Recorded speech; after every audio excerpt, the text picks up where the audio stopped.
안녕하세요. 삼위일체론 파넨베르크 조직신학을 따라가면서 공부하겠습니다. 이 책입니다. 418쪽부터 시작하는데 조직신학 1권 5장입니다.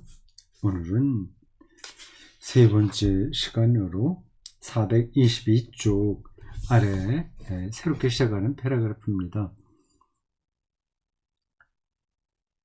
1장 예수의 아버지 하나님과 삼위일체론의 기원에 해당합니다. 예수는 하나님을 아버지로 호칭했어요.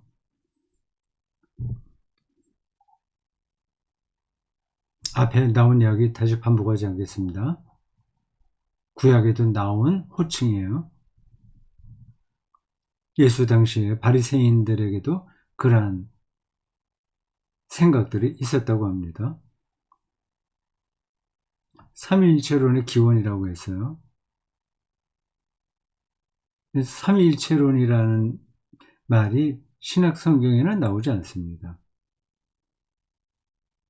저 삼위일체론은 초기 그리스도교 교부들이 생각한 겁니다.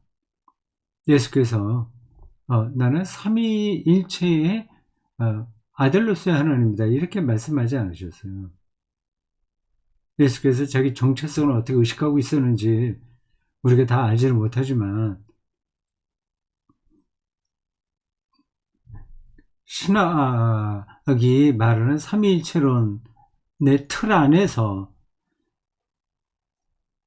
생각하지는 않으셨을 겁니다. 그러나 삼위일체론의 신학적 기원은 예수의 하나님 경험에 있는데 그 하나님 인식과 하나님 경험이 있는데 그 출발이 아빠라는 호칭이었어요. 하나님을 가장 가까운 분노로 경험한 거죠. 실제로 아버지가 있고 아들이 있고 뭐 그 관계 얘기야. 이제 그런 뜻은 아닙니다. 하나님이 어떻게 아들이 우리가 생각하는 그런 육체적인 아들이 있겠습니까? 그 관계를 얘기하는 거죠.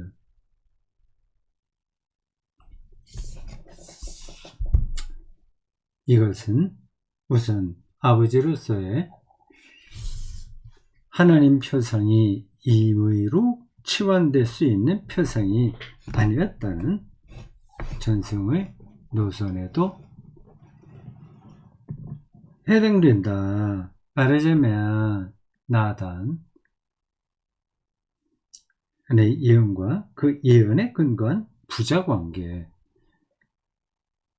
곧 유다 왕들과 이스라엘의 하나님 사이의 부자관계 이해에 해당한다. 여기에서도 하나님을 아버지로 표현하는 것은 선택의 행위에 근거한다. 하나님이 누구를 선택한 거죠.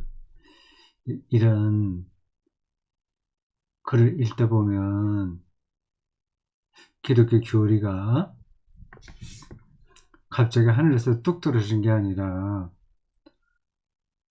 구약을 바탕에 놓고 예수님과 초기 그리스도인들의 하나님 경험이 연관돼서 역사 안에서 발생했다는 걸 느끼게 되죠. 이스라엘의 신앙은 하나님이 왕을 양자로 삼는다는 표상을 고대 근동의 주변 세계 왕 이데올로기로부터 취할 수 있었는데 그런 게 있었다고 하는 거죠. 신의 아들이라고 나서는 제국의 왕들은 많았습니다. 그 이데올로기, 이제 그런 신의 아들이라고 하는 이념, 이데올로기, 그것이 하나님의 선택의 행위에 관한 근본적인 통찰에 속할 수 있기 때문이었다. 유대교도 유대교라고 하는 게 이렇게 딱 정해져 있는 건 아니죠. 구약 성경과 유대 민족 그 관계에서 자리를 잡은 건데 역사적인 거예요. 역사 초월이 아니라 역사 안에서 이루어진 겁니다. 그 당연히 주변 다른 민족들과 의 관계가 있었던 거죠.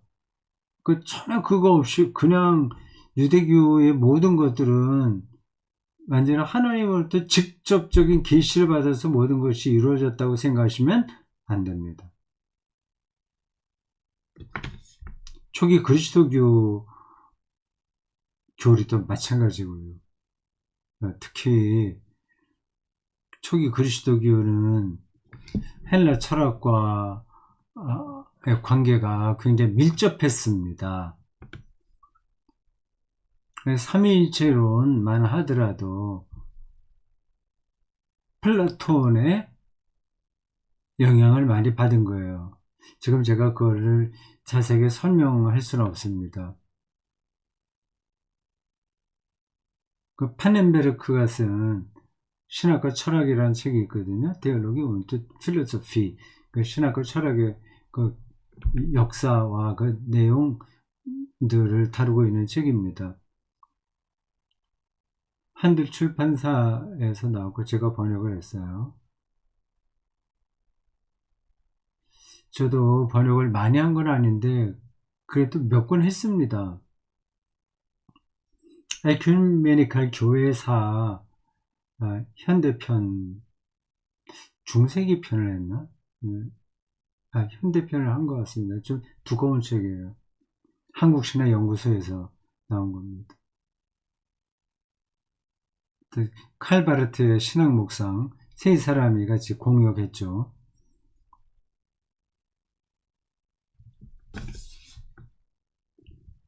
왕과의 관계에서 그를 양자로 삼는 행위와 연관되어 있는 하나님의 부성, 아버지 되심은 아버지로서의 하나님 표상에 일관성을 제공했으며 이것을 통해 그 표상은 단순한 비유의 언어와는 구분되었고 단지 비유가 아니라 더 깊은 실체를 얻었다는 거죠. 동시에 가부장적인 가계의 우두머리라는 모델과는 더욱 큰 차이를 두게 되었다. 아주 밀접한 관계, 아주 보호하는 자, 책임을 지는 존재, 하나님과의 관계가 그렇다는 거죠. 지금 이렇게만 얘기해서 이거 파넨베르크 말하는 것을 세밀하게 따라가기는 좀 약간의 어려움이 있긴 있어요. 뭐 그런 거 우리가 지금 다 짚을 수는 없습니다. 제가 또 다 아는 것도 아니고요. 중요한 것만 조금 더 자세하게 설명하고 나머지는 그냥 지나가도록 하겠습니다. 이어지는 단계에서 이스라엘 민족의 확대된 양자 삼기 표상은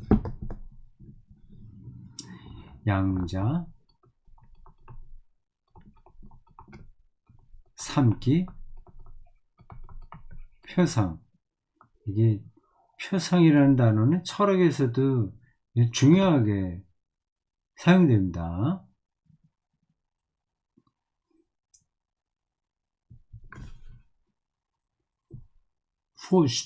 포슈텔룽이죠. 표상, 어떤 생각, 뭐 안에 들어있음, 양자 삼는 것에 대한 그림, 생각, 관점, 뭐 그런 뜻이에요. 독일어로 포슈텔룽이라고 합니다. 후 앞에 슈텔룽은 슈텔렌 노타의 동명사예요. 그 앞에 두는 것 생각이죠. 앞에 두는 것 하나님 표상 구원 표상 그렇게 얘기할 때 쓰는 단어입니다.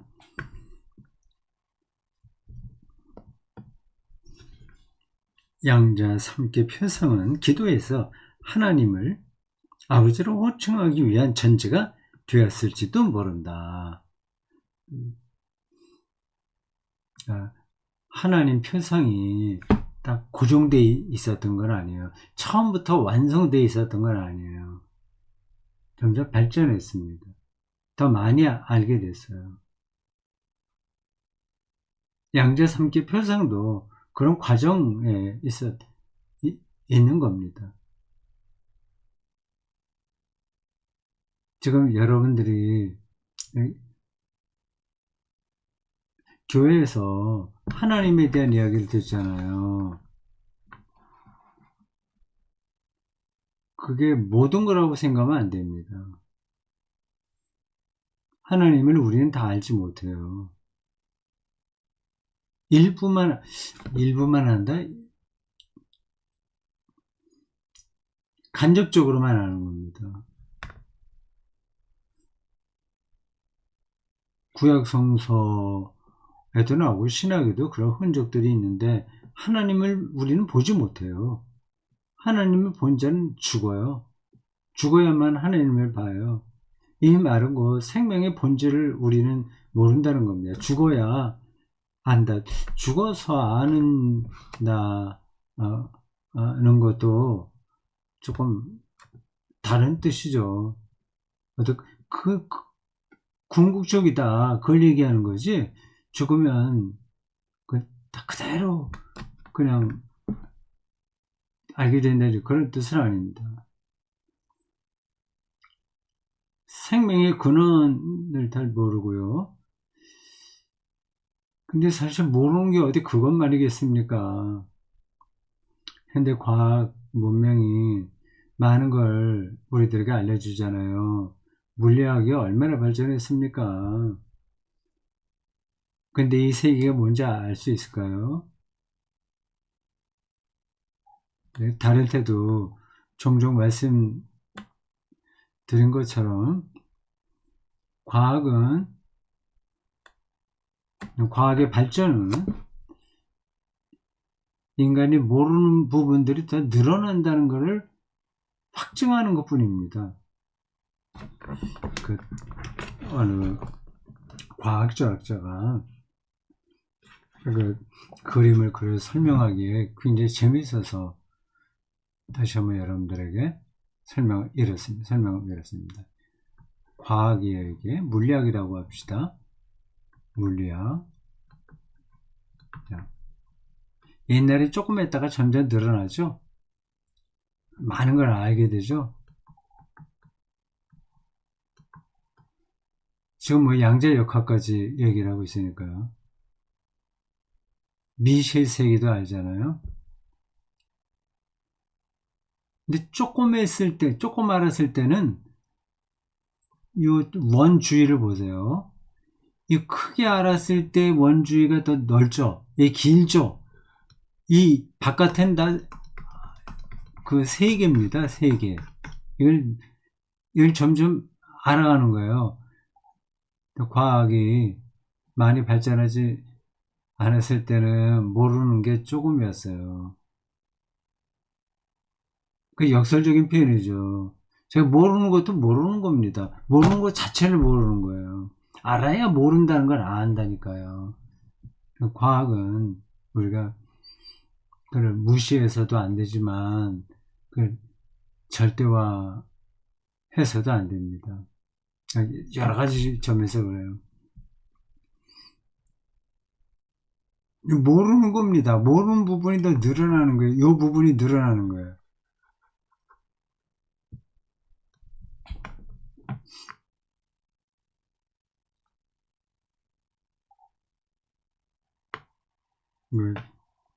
인간에 대한 것도 그렇고요. 이건 무슨 말을 하다 여기까지 왔습니까? 그러니까 하나님 표상이라고 했는데, 하나님이 처음부터 확실하게 그렇게 있는 분으로 구약에도 그렇고 신약에도 그렇고 다 드러난 게 아니라는 겁니다.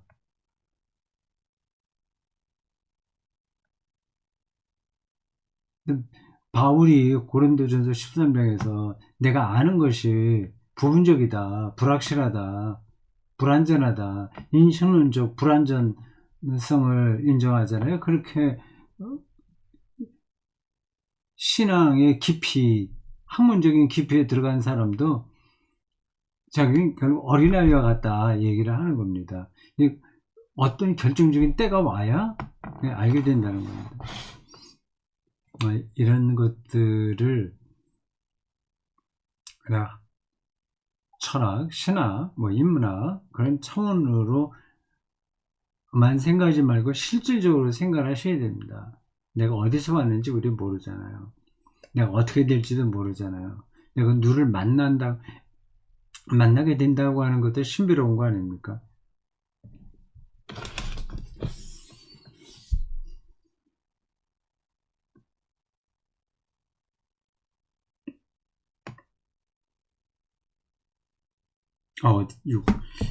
보자.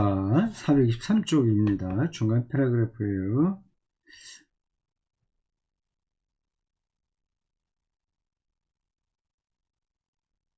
말하다 보니까 그 정확한 위치를 놓쳤네요. 그냥 새로운 패러그래프 다시 읽겠습니다.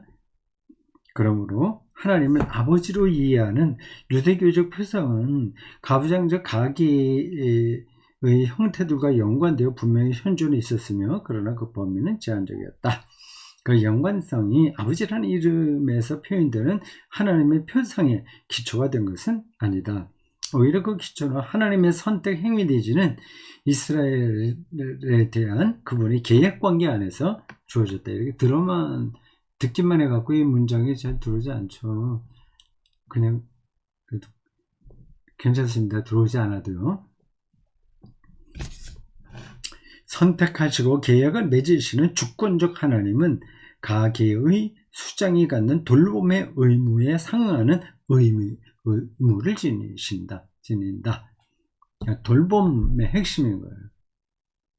자, 하나님의 백성을 양자로 삼아서 자기가 돌본다고 하는 겁니다. 그 돌보는지 안 돌보는지 어떻게 알아?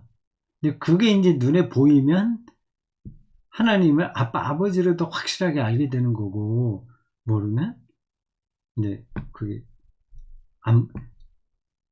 경험이 안 되는 거죠. 클래식 음악도 보세요. 어떤 사람들은 거기서 아주 깊은 음악적 경험을 하지 않습니까? 근데 어떤 사람들은 도통 못한단 말이에요. 거기서 그러니까 하나님 경험도 그와 같은 겁니다. 그분이 우리를 돌보는 자, 그래서 아버지라 우리가 부르짖는다 고 하는데, 그런 나를 돌보는 자로 하나님을 경험하는 사람이 있고 전혀 그렇지 못한 사람이 있는 거죠.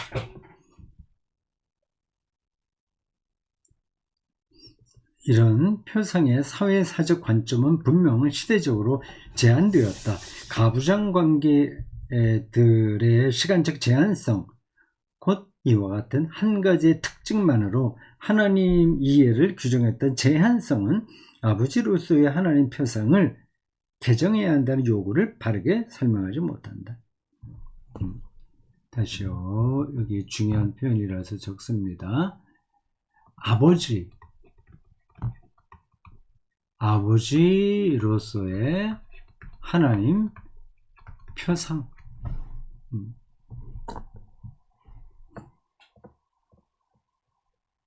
왜냐하면 그 사이에 가계 구조와 아버지, 어머니, 아들, 딸, 이 가계 내려오는 그걸 얘기해요. 가계 구조와 사회적 질서가 변화했고, 특히 성별 관계의 변화가 일어났기 때문이다. 이 요구는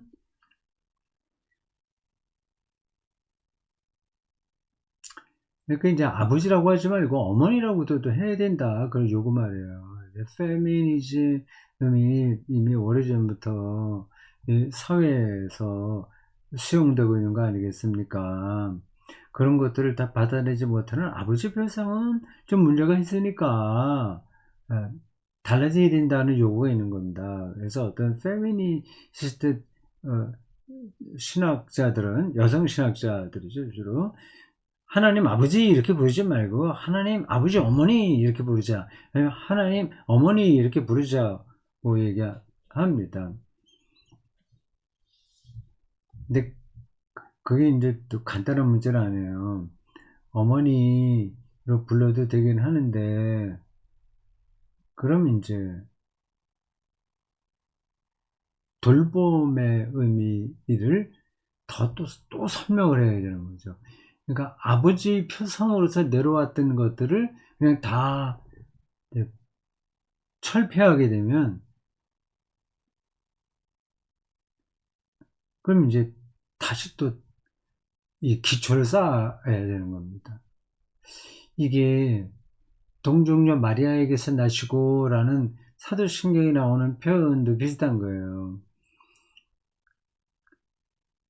동정녀 마리아에서 태어나는 게 이게 현대인들에게 이해가 되느냐, 그거 바꿔야 된다, 이렇게 요구하는 신학자들이 있습니다. 그 요구가 터무니없는 건 아니에요.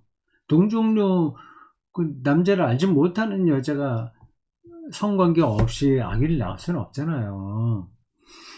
근데 동정녀라는 표현이 사도신경 안에 들어갈 수밖에 없었던 그 신학적 사연이 있는 겁니다.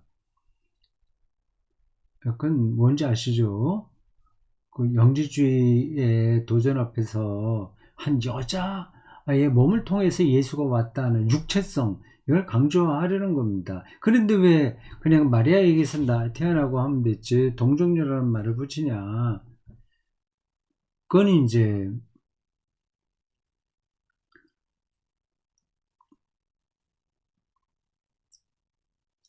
그리스 계통의 그리스도 공동체에서는 그 위인들, 성인들, 뭐 이런 사람들의 출생은 좀 특별해야 된다는 요구가 있었어요.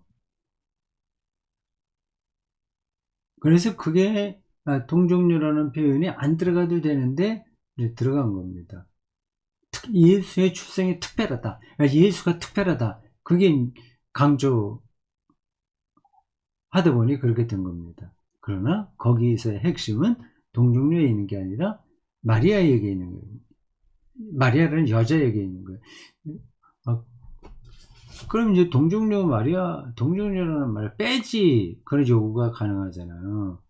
근데 그걸 또 빼면 이게 또 사도신경의 전통이 있는데 그걸 또 다시 세워야 된단 말이에요. 그럼 이제 복잡해지는 거죠. 지금 그런 얘기를 하는 거예요.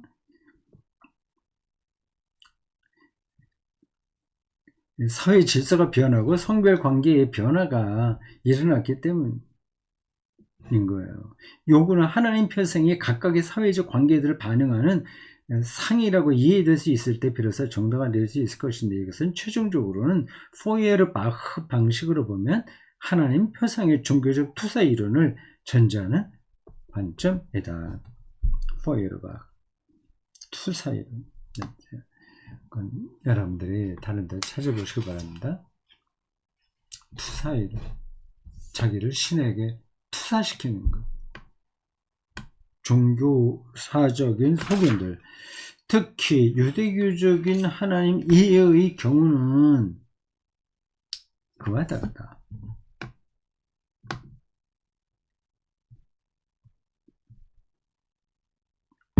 왜냐하면 여기서는 다음 사실이 인식될 수 있기 때문이다. 특정한 하나님 이해, 즉 이스라엘의 선택과 계약에 하나님의 경험한 것이 이미 가부장적인 삶의 형식들의 특성들을 선별해내기 위한 전제와 기준의 기능을 행사하고 있었고, 이 전제와 기준은 하나님과 다윗 및 그 이후의 왕들 사이의 관계 내지는 하나님과 그 민족 사이의 관계를 구체화하는 데 도움을 줄 수 있었다. 이와 같은 특징들은 그 다음에는 인간적인 부성이 변화하는, 다시 읽겠어요. 이 말들이 전문적인 용어가 좀 이어져서 저도 읽으면서 이게 전달이 안 될 텐데 하는 걱정이 살짝 듭니다. 그래서 조금 멈칫하게 돼요. 이걸 일일이 다 낱말 하나, 개념 하나 다 설명하면서 또 갈 수는 없잖아요. 또 한 문장 읽고 그게 무슨 뜻이다 꼭 그렇게 제가 또 설명 하는 것도 효과적인 강독이 아닌 것 같아서 적절한 템포로 가보겠습니다. 머리에 쏙쏙 들어오지 않아도 너무 걱정하지 않으셔도 된다는 말씀드립니다. 이와 같은 특징들은 그 다음에는 인간적인 부성의 변화하는 표상에 규범적으로 대항할 수 있는 하나님 이해로 건너갔다. 여기 성경 에베소서 3장 15절인데 거기에 이제 그런 흔적들이 있다는 거죠. 그 규범 앞에서 모든 인간적인 부성은 사라진다. 부성은 사라진다. 그러면 뭐만 남아요? 돌봄만 남겠죠. 바로 그렇기 때문에 가부장적인 삶의 형태들이 붕괴되는 시대에도, 오늘 이 시대에요, 가부장적이고 남녀 성별 문제가 해체되는 시대에도 그 표현의 효력은 지속되며 부성이라고 하는 게 약화돼 이미 핵심이 아니라고 하는 게 성경에 있으니까 지속되며, 심지어 가기 구조에서 아버지 역할의 윤곽이 완전히 사라지는 때에도 그런 문제가 없다 이 얘기입니다. 아빠, 아버지 이런 하나님 호칭, 그리고 양자 삼기 표상 이거가 심각한 문제가 아니라는 겁니다. 그 고쳐야 된다 이렇게 요구하는 소리가 있긴 있지만 이미 그 시작에서도 그렇고 그 뒤에서 그를 교회 생활 안에서 받아내는 과정에서도 어떤 남성 아버지 그 점이 강조된 건 아니라는 겁니다. 돌보시는 분의 핵심인 거예요. 그렇다면 이렇게 남성 가부장 제도가 해체됐고 남자의 역할이 거의 없어지는 때가 된다고 하더라도 아빠 아버지라는 표현은 그건 문제가 아니다. 오히려 하나님의 부성은, 아버지 되심은 바로 그러한 때에 하나님의 포괄적인 돌봄의 총괄 개념이 될 수 있다. 표현이 딱딱하죠. 요거는 여러분들이 기억해 두시면 좋겠습니다. 하나님의 포괄적인, 독일어 뭘 썼는지 모르겠습니다. 제가 독일어 원서가 책 있는데 일일이 그걸 대조하지 않겠습니다. 포괄적인 돌봄의 핵심이에요. 우리를 돌보시는 분이란 말이에요. 여호와는 나의 목자시니, 같은 돌봄의 의미가 있는 겁니다. 돌봄의 총괄 개념이 될 수 있다. 이 부성은, 아빠 아버지라는 표현은 꼭 남자를 가리킨다기보다 하나님을 남자로 보는 게 아니라 포괄적인 돌봄의 총괄 개념을 이해할 수 있다고 합니다. 이런 돌봄은 인간적인 부성을 통해서는 더 이상 보장되지 않는다. 우리나라도 이미 그렇고요. 독일 같은 데는 뭐 이미 진작에 그랬으니까요. 네, 지금까지 오늘 우리가 읽은 단락에서의 핵심은 양자 삼기 표상이 근동의 다른 종교의 이데올로기에서부터도 오고 유대교 안에서도 부분적으로 자리를 잡았고 초기 그리스도교 안에서 새롭게 그 의미가 해석되면서 내려왔는데 그것이 가부장제도가 해체된 이 시대에 맞지 않으니 바꿔야 된다는 요구는 그건 바른 게 아니다. 아빠 아버지 표상은 하나님의 포괄적인 돌봄의 총괄 개념으로 이해하면 되는 겁니다.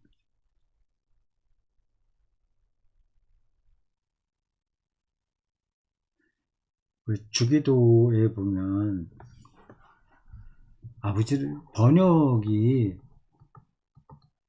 좀 지나치게 아버지라는 단어가 많이 들어가요. 하늘에 계신 우리 아버지, 아버지 이름을 거룩하게 하시면, 아버지의 나라가 하시면, 아버지의 뜻이 하늘에서 왔지. 아버지, 아버지, 아버지 이렇게 들어가죠. 좀 지나친 것 같아요. 근데 그렇게 해야지 운이 맞아서 그런지, 네, 그렇습니다. 그 이제 못마땅한 여성 신학자들도 많이 있을 것 같습니다. 여기까지 하겠습니다.